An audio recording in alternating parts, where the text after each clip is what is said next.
Ya kalau memang perhitungan dari data Menpan itu diprediksikan 2023 itu sudah bisa tercover semua, ya tentu kita akan dukung gitu loh. Karena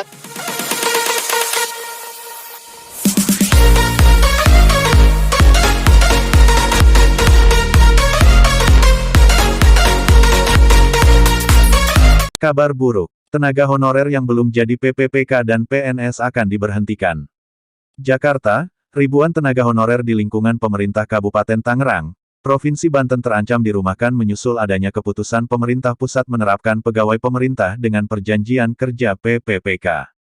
Kepala Badan Kepegawaian dan Pengembangan Sumber Daya Manusia, BKPSDM Kabupaten Tangerang Hendar Hermawan mengatakan, berdasarkan peraturan pemerintah pusat nomor 49 tahun 2018 maka di tahun 2023 mendatang para tenaga honorer yang belum menjadi PPPK ataupun PNS terpaksa akan diberhentikan. Untuk tenaga honorer guru atau tenaga kesehatan, kalau dilihat dari aturan pusat, sepertinya akan dilakukan pemberhentian, seperti dicuti, katanya seperti dilansir Antara, Jakarta, Rabu, tanggal 2 Februari tahun 2022. ya, jadi gagasan itu secara normatif memang mendasarkan pada regulasi yang ada, ya.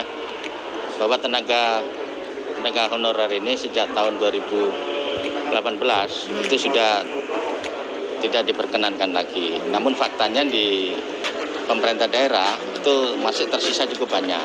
Target Menpan untuk tahun 2023 sudah tuntas, ya tentu ini tidak bisa dilepaskan dari kemampuan anggaran negara.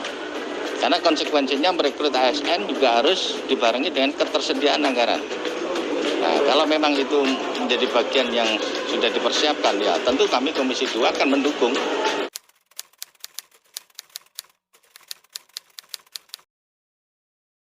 Kalau memang perhitungan dari data Menpan itu diprediksikan 2023 itu sudah bisa tercover semua, ya tentu kita akan dukung gitu loh. Karena tenaga honor ini kan juga akan dikejar dengan usianya, ya toh. Semakin tidak terrekrut dengan kesempatan P3K, dia semakin kehilangan kesempatan. Maka harapan saya kalau memang Menpan ini betul-betul serius untuk menuntaskan status tenaga honor yang menjadi ASN, ya mari kita dukung dengan kebijakan yang konkret, ketersediaan anggaran yang cukup, sehingga pada gilirannya masyarakat akan tahu bahwa kebijakan ini memang pro kepada kepentingan mereka. Dalam Undang-Undang Nomor 8 Tahun 1974 tentang pokok-pokok kepegawaian, memang diatur bahwasanya pegawai honor itu dibolehkan kalau itu diperlukan oleh pemerintah kabupaten, pemerintah kota atau gubernur, dibolehkan. Tapi dengan Undang-Undang Nomor 5 Tahun 2014 tentang ASN, istilah PNS itu berganti dengan ASN. Pegawai honor ditiadakan. ASN itu jelmaan dari PNS zaman dulu, namanya aparatur sipil negara. Dan aparatur sipil negara ini hanya ada dua saja di dalam itu. Pertama PNS, pegawai negeri sipil, dan pegawai pemerintah dengan perjanjian kerja, P3K. Nah, itu aja dua jenisnya. Jadi yang namanya honor nggak ada lagi. Nah, itu yang dimaksud oleh Kementerian PAN.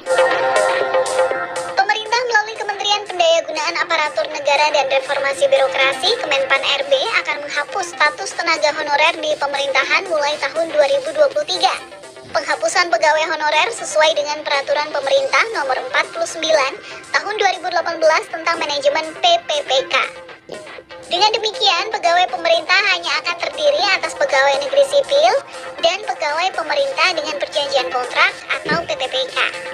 Menteri Pendayagunaan Aparatur Negara dan Reformasi Birokrasi, Cahyo Kumolo, juga menyebut nantinya status pegawai pemerintah hanya ada PNS dan PPPK. Terkait tenaga honorer melalui peraturan pemerintah diberi kesempatan sampai dengan tahun 2023. Pegawai dengan status PNS dan PPK nantinya disebut ASN. Dikutip dari laman resmi Kemenpan RB, salah satu hal yang menjadi kekhawatiran pemerintah adalah rekrutmen tenaga honorer yang tak berkesudahan oleh instansi pemerintah daerah. Adanya rekrutmen tenaga honorer yang terus dilakukan mengganggu penghitungan kebutuhan formasi ASN di instansi pemerintah. Padahal dalam pasal 8 Peraturan Pemerintah Nomor 48 Tahun 2005 tentang pengangkatan tenaga honorer menjadi calon pegawai negeri sipil secara jelas telah dilarang untuk merekrut tenaga honorer. Hingga saat ini total jumlah tenaga honorer mencapai lebih dari 400.000 orang, di mana 35,84% diantaranya adalah guru. Honorer yang berusia maksimal 46 tahun dan mempunyai masa kerja 10-20 tahun atau lebih secara terus-menerus. Kedua, tenaga honorer yang berusia maksimal 40 tahun dan mempunyai masa kerja 5 hingga 10 tahun secara terus-menerus. Ketiga, tenaga honorer yang berusia maksimal 35 tahun dan mempunyai masa kerja 1 hingga 5 tahun secara terus-menerus. Pengangkatan tenaga honorer menjadi CPNS ini diprioritaskan bagi tenaga guru, tenaga kesehatan, tenaga penyuluh pertanian, perikanan atau peternakan, dan tenaga teknis yang sangat dibutuhkan pemerintah.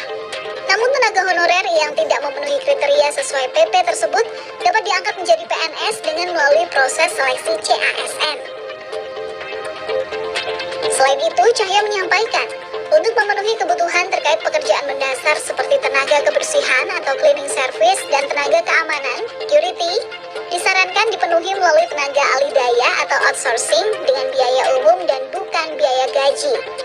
Namun pengamat kebijakan publik Rian Nugroho menyatakan bahwa pada 5 hingga 10 tahun ke depan tidak tertutup kemungkinan guru, tenaga kesehatan dan ahli lain akan berada di pihak ketiga outsource tadi karena ada perkembangan kebutuhan lain.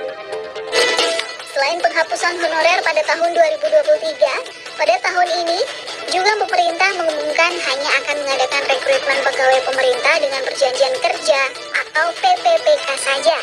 Formasi untuk CPNS tidak tersedia. Pemerintah berkaca dari kebijakan di negara maju. Hanya ada sedikit civil servant atau pembuat kebijakan dan jumlah government worker. Public services atau PPPK lebih banyak sebagai langkah memodernisasi birokrasi secara cepat.